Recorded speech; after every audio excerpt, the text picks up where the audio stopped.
You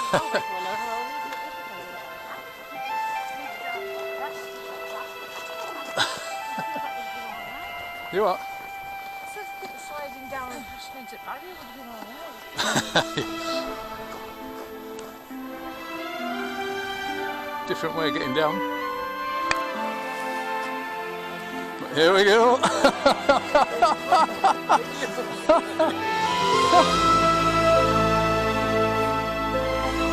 A good one, that. Yeah.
I think we got a bit giddy and excited, and we actually forgot to do any video of us having sausages over the fire.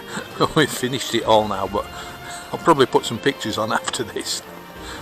It's a great area to have a campfire.